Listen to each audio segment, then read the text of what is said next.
sobre os projetos que nós temos escondidos na nossa cabeça.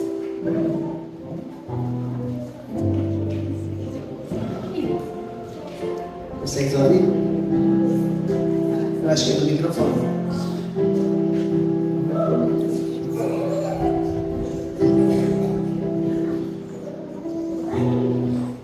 Vamos abrir a palavra de Deus, né? Em Hebreus 11, 24 a 26.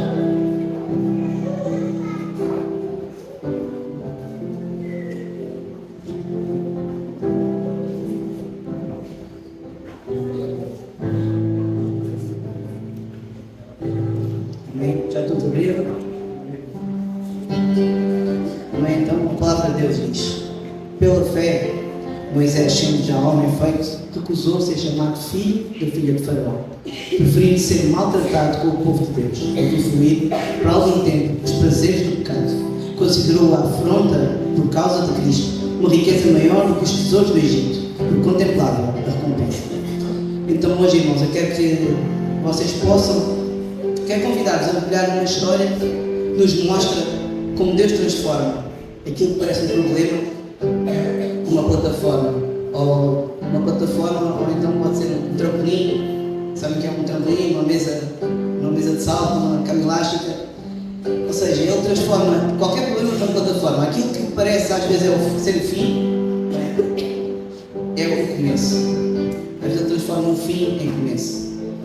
E com isso, ele financia os nossos projetos. Todos os projetos que ele coloca nas nossas mãos, ele financia.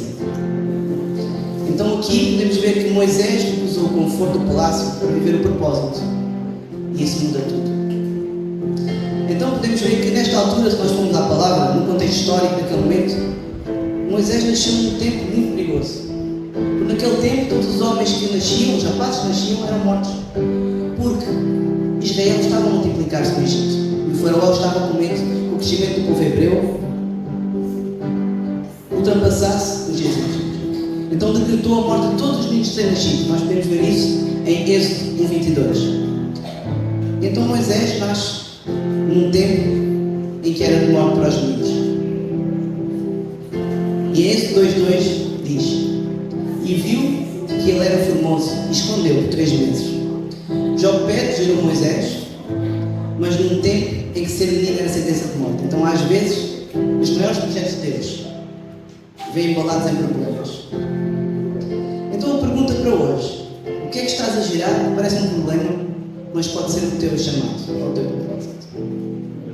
Pensa naquilo que tu tens pensado, naquilo que tens orado a Deus, tens colocado nas mãos, que Deus tem colocado nas tuas mãos, mas tu guardaste na tua gaveta. Porque olhas às circunstâncias, moras aqui, achas que não tens hipótese de sair daqui, mas Deus faz a diferença na nossa vida. Então também pode ser o esconderijo, muitas vezes pode ser parte do plano. Ele esconde-se. Então aqui Jocbed escondeu Moisés por 3 meses. E quando já não conseguia mais, colocou no Nilo, dentro de um cesto impermeável. E aqui aprendemos que há momentos em que o projeto sobrevive. Mas para ele sobreviver, temos que o deixar ir. Então, não podendo, porém, mais escondê-lo, tomou uma arca de juncos, que ele vetou com betume e pés, e pondo nela o menino, colocou entre os juncos à margem do rio. Êxodo 2:3.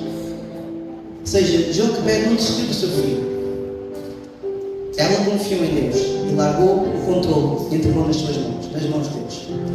Então às vezes nós temos que deixar Deus controlar as coisas. Nós temos que dar o controle total a Deus, porque nós queremos muitas vezes fazer pela nossa força e fica difícil. Se não for Deus, não é possível. Êxodo 2:5, nós podemos ver que a filha de Faraó desceu a lavar-se ao rio. E as suas donzelas passeavam pela beira do rio. E ela viu a arca no meio dos juncos. Isto significa que Deus, quando Jocbed mandou o filho na arca, quem é que viu a arca primeiro? Lá as donzelas estavam perto, mas foi a filha de Faraó que viu primeiro a arca. E porquê? Porque a princesa tinha posição, influência e recursos. Ou seja, as donzelas não viram primeiro. Porquê? Porque as donzelas não tinham posição. Eram apenas as servas da princesa. Então, quando Deus mostra um projeto, Ele mostra alguém que pode financiar esse projeto. Nunca há alguém que não pode estar ao teu lado. Então nem toda a gente precisa ver o teu projeto, só quem Deus escolhe para cooperar contigo. Muitas vezes nós caímos no erro de contar os nossos projetos, do que Deus coloca na nossa mão a qualquer pessoa, porque achamos que a pessoa vai estar do nosso lado. Não vai. A pessoa vai achar porque é que tem que ser connosco, quem é que não. Acha sempre superior a nós. Então nós só temos que contar aquilo a quem sabemos que Deus colocou no nosso caminho para financiar. E nós podemos ver pela associação Missão Sem Fronteiras, uma associação que Deus colocou no coração do pastor Fontes. E nós fomos ao Monte orar. Ele já orava há mais de 20 anos por este projeto, né? E Deus está a levantar pessoas. Em 3 anos nós conseguimos fazer muito mais do que muitas associações que estão aqui. E isso porquê? Porque Deus colocou as pessoas certas ao nosso lado. E essas pessoas ficam felizes quando nós mandamos os vídeos, nós fazemos as fotos, às vezes apenas as fotos e os vídeos que eu estou a fazer, mandamos para lá. Eles ficam felizes de ver aquilo que eles investiram, do seu tempo, do seu dinheiro, dedicaram, oraram por nós. Tivemos lá irmãs que, a fazer as cestas básicas para enviar, elas estavam alegres. Elas dedicaram o seu tempo para estar a fazer aquelas cestas com alegria, desejando de ver as imagens lá chegar. Então nós sabemos que tudo aquilo que tem acontecido aqui é projeto de Deus.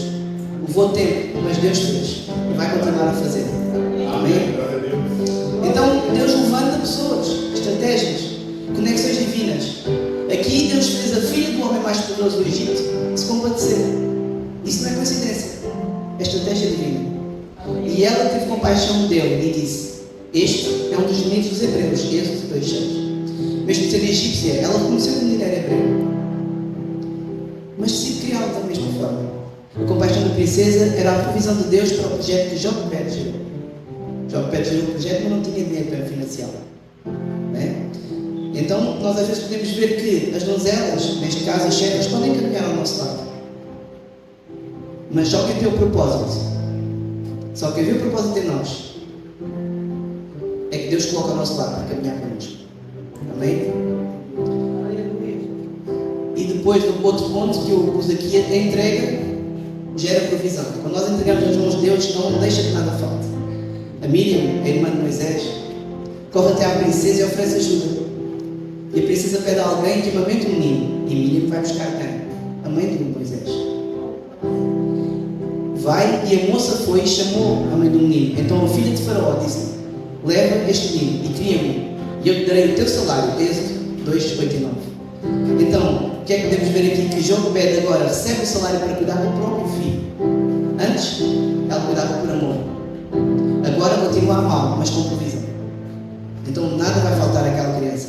Então quando Deus entrega o projeto quando nós entregamos o projeto nas mãos de Deus, Ele não só sustenta, Ele honra a nossa obediência com provisão sobrenatural. E podemos ver também que em Êxodo 2:10, e chamou-lhe Moisés e disse: porque das águas o tirei. Então podemos ver que a filha de Faraó foi quem deu o nome a Moisés. E porquê? Porque quem te resgata também te identifica.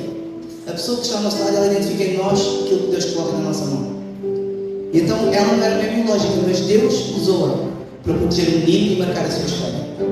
Moisés significa tirar das águas, e essa é um símbolo de livramento, propósito e transição. Amém? Depois, mais à frente, vemos que Moisés já cresceu e ele faz uma escolha consciente. Em Hebreus 11:24, recusou ser chamado filho da filha de Faraó. Ele podia ficar no palácio, na zona de conforto. Era muito mais fácil. Podia viver uma vida rica, sem preocupações, mas decidiu viver o propósito que Deus colocou no seu mundo. E em Hebreus 11:25, antes preferiu ser maltratado com o povo de Deus do que usufruir prazeres transitórios no pecado. Então, quem tem propósito, aprenda a abdicar. A fé é a verdadeira recompensa. A fé verdadeira vê a recompensa invisível. Amém?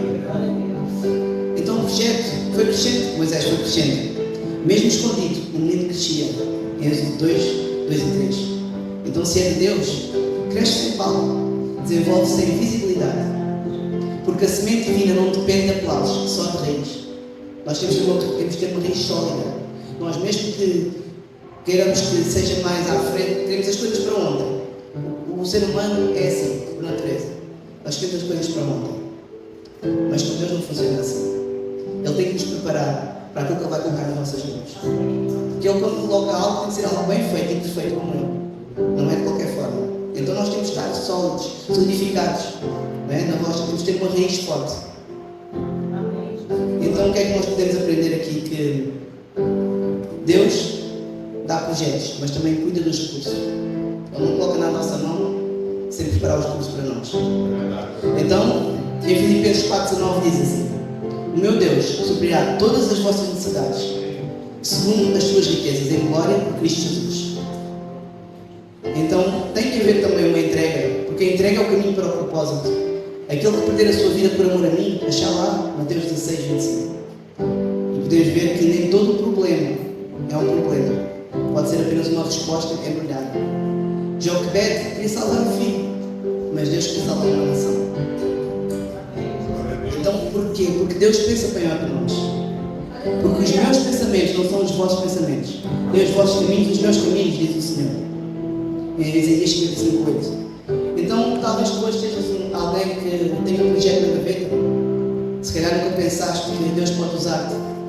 E vens à igreja, horas, vais trabalhando, dando sustento à tua casa. Mas Deus tem muito mais para cada um de nós. Não interessa o sítio onde nós estamos. Deus faz, irmãos. Eu posso dizer que o primeiro ano que eu aqui vim, eu tinha saído, eu estava numa igreja onde eu já não estava confortável ali. Deus começou a me deixar desconfortável. Eu pedi para sair, para que Deus me mostrasse onde é que eu tinha que ir. Porque eu queria continuar a servir. E depois conheci o pastor Fontes, há uns anos atrás, e ele apresentou-me este projeto da missão. Nós começámos a orar por isso. Comecei a orar também, pelo sonho dele. Não sabendo eu que eu ia fazer parte desse sonho. Apenas orava, o meu amigo está a orar, eu vou orar com ele. E posso dizer que o primeiro ano foi em 2023, não é? Que viemos, 2023. Eu fui à Holanda fotografar um casamento. E eu lá, não sei como, apanhei uma infecção muito grave. E quando eu voltei para Portugal, eu já nem conseguia mexer. Eu estava na cama e eu parecia um velho. Eu estava tudo enrolado assim. Eu não conseguia mexer, eu não sabia o que é que se passava. E eu tive que ser operado de urgência. Eu não tinha dinheiro para ser operado de urgência, porque a operação custava mais de 1.000 euros. Quanto é que é 1.000 euros em estudos? 100 mil estudos. Eu não tinha dinheiro para pagar. Mas eu orei e Deus levantou pessoas, amigos que me deram dinheiro para pagar a operação, porque eu tive que ser operado numa clínica privada. E o hospital ao pé de mim não fazia essas operações de urgência. Eu sei que estava em casa uma manhã e dizia: Deus, eu já não aguento mais. Eu até aguento bem a dor, mas disse: Deus, eu já não aguento mais. Não havia medicamento nenhum que me fizesse tirar as dores. Eu sentia que eu nem conseguia urinar, era muito complicado. Nem conseguia comer, porque não era normal em mim. Nota-se que eu como bem, não era normal em mim. E a minha mãe dizia-me: mas o que é que se passa contigo? Tu não consegues mexer? E eu dizia: não, há qualquer coisa aqui que não está bem. Falei com um médico amigo que trabalhava nessa clínica. E nessa manhã, isto no dia 3 de outubro de 2023, nessa manhã, meus pais chegam de casa e eu disse: Deus, assim que os meus pais chegarem, eu já não aguento mais, dá-me um livramento. Ou leva-me para o pé de ti, a sério, irmãos, eu disse isto.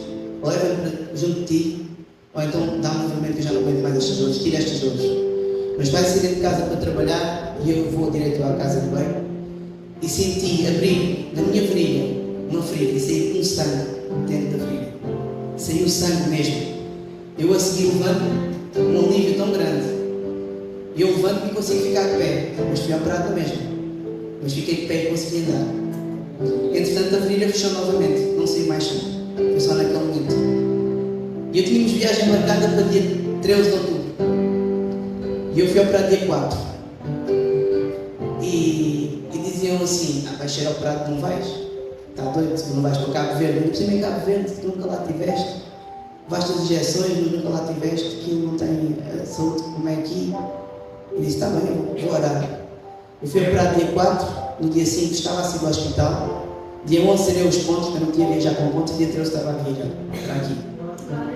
Isto é que eu nesse dia não podia fazer, nessa viagem eu não podia fazer força nenhuma.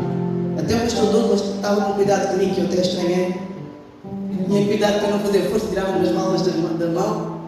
E foi, irmãos, e foi muito bom estar aqui com vocês. O ano passado também aconteceu a mesma coisa, também, não fui operado, mas também tive assim, foi complicado, mas eu sei que era propósito de eu estar aqui. Porque eu quis sentir-me em casa com vocês. Eu até já pedi a Deus para deixar-me vir aqui, mas ele não deixa. Ainda não deixa. Mas isto para dizer o quê? Meus irmãos, é quando... Irmãos, isto para dizer que quando é vontade de Deus, independentemente das situações, nós vamos. Venha quem vier. Eu tive irmãos da igreja que diziam: não vás, não estás em condições, não vás. Até a minha mãe dizia: não vás. Eu disse: mãe, ora só, ora apenas, eu vou. E realmente eu estive aqui, eu não tive problema nenhum. Vim indicado, tinha uma indicação. Eu não tive, porque todos tinham cuidado comigo. Todos aqueles que sabiam da minha situação tiveram cuidado comigo. E o cuidado de Deus foi tão bom que não aconteceu nada.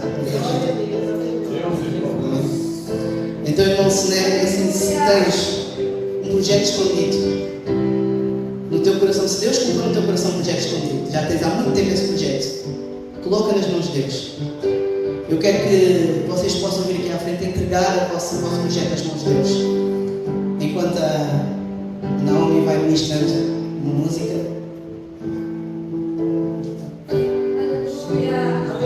vou convidar os pastores e os missionários para poderem orar por vocês. Irmãos, não tenham medo, confiem. Confiem porque Deus vai fazer. Eu tenho ouvido, desde o primeiro dia que eu vim aqui, eu tenho visto as vossas vidas mudarem. Alguns eu estou mais perto, como por exemplo do Carlos, eu sei que a vida dele mudou para mim. Então eu sei que ele tem sido fiel a Deus e tem ainda mais projetos para colocar nas mãos de Deus. Deus me deu. Amém, irmão? Então Deus está a chamar para confiar e viver pela fé. Amém? Ele quer fazer crescer aquilo que está escondido na tua gaveta. Que Ele colocou no teu coração já há muito tempo. Então deixa que Ele te use para transformar nações, não apenas a tua casa. Se é exemplo na tua casa, mas tu podes transformar uma nação. Às vezes uma palavra, um abraço faz a diferença. Então podes transformar uma nação. Então hoje, se entendes que chegou o tempo de ver o teu propósito, Deus vai levantar recursos. Creia. Porque Ele vai levantar recursos, conexões e oportunidades. Só que Ele só precisa da tua entrega. Não precisa de mais nada, só precisa da tua entrega, do teu coração. Ele vai fazer o resto. Amém? Amém, Jesus. Vamos orar então. Senhor, eu entrego, Senhor, o projeto de cada irmão, Pai, que aqui está nas tuas mãos. O projeto de vida, os teus planos colocados nas mãos deles, Pai. Que eles possam confiar em Ti, Jesus, assim como eu confio, Pai. Que eles possam estar dispostos, Pai, a caminhar ao teu lado, Senhor. Mesmo que eles ainda não vejam a saída, Senhor. Assim como João pede, Pai, pôs Moisés nas águas, Senhor. E Tu encaminhaste, Pai, por certo, Pai. Pai, nós queremos viver o Teu propósito, Pai, mas o que significa dedicar o nosso conforto, Senhor? Era muito mais fácil estarmos na nossa casa, Pai, com a nossa família, Senhor, mas que nós conseguimos casa, Pai, e para assim, Senhor. Nós possamos estar perto mais de Ti, Senhor. Possamos colocar o nosso propósito nas mãos, Pai. Pai, tudo que queremos fazer no coração, Pai, seja o Teu, Senhor. Nós possamos acreditar na nossa vontade, na nossa vontade. Possamos viver os teus sonhos, Senhor. E que Tu colocaste no nosso coração, Pai. No nome de Jesus, Pai.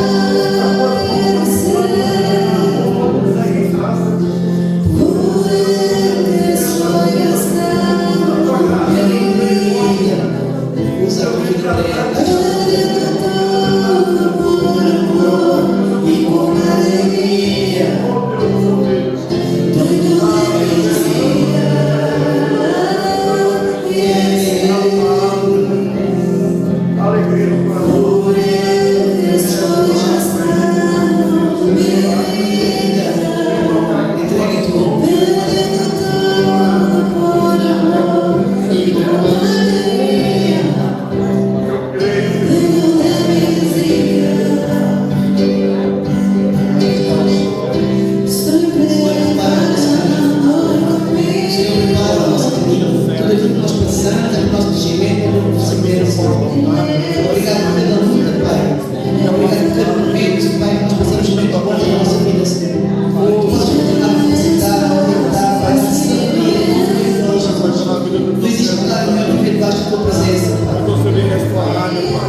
Obrigado por tua misericórdia, por tua graça, Senhor. Obrigado por tua entrega, por vida por nós. Obrigado, Senhor.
Pai, 40 anos no deserto, 40 anos dificuldades, mas foi vitorioso, ó Pai, e é um exemplo de fé aos hebreus, ó Pai. Moisés é um exemplo de fé. Ajude nós hoje a colocar a nossa fé em ação. Ajude, Deus, temos projetos evangelísticos, projetos na tua casa, projetos com as crianças, projetos com adolescentes, projetos com adultos, projetos futuros de servos obreiros, líderes, pastores, missionários, diáconos, diaconisas. Pai, que nós possamos crescer espiritualmente, ó Deus. Talvez hoje muitos irmãos chegaram à frente colocando tantas necessidades, mas se esqueceram que o melhor é estar, ó Deus, diante de Ti, ó Deus, sendo pescadores de homens, de almas. O Senhor nos chamou, não nos chamou aqui, Pai, somente para prosperar, enriquecer, ó Deus, sermos abençoados materialmente, mas o Senhor nos chamou, ó Deus, para encher o céu de almas, de vidas libertas do pecado, da imundícia. Senhor Deus, dá-nos autoridade hoje, no nome de Jesus, para pregar o Teu Evangelho, Deus, sobre essa cidade, Deus. Dá-nos autoridade para orar pelos enfermos e eles serem curados. Dá-nos autoridade para orar pelos demoniados e eles serem libertos. Dá-nos autoridade para, Deus, ganhar a nossa família para Jesus. Dá-nos autoridade, Deus, para sermos bênçãos, onde colocar os nossos pés, Pai. E sabemos que assim, procedendo, o Senhor não nos deixará faltar nada, pois nós buscamos em primeiro lugar o reino de Deus, a sua justiça, e as demais coisas serão acrescentadas. Pai, eu sei que o Senhor irá realizar, ó Deus, construções de casa, sim, que o Senhor dará veículos, sim, que o Senhor dará prosperidade, sim. Mas o que adianta se nós chegarmos no céu de mãos vazias, de não apresentar nada nesta terra? Senhor Jesus, ajude nós a abrir nossos olhos espirituais e entender que temos um chamado, uma missão, ó Deus, um projeto missionário diante de Ti, Pai. Não nos deixe esquecer disso, ó Pai. Não nos deixe pensar somente em nós, nos nossos prazeres e vontades e desejos, mas que nós possamos pensar nos projetos de Deus para as nossas vidas. Em nome de Jesus eu te agradeço.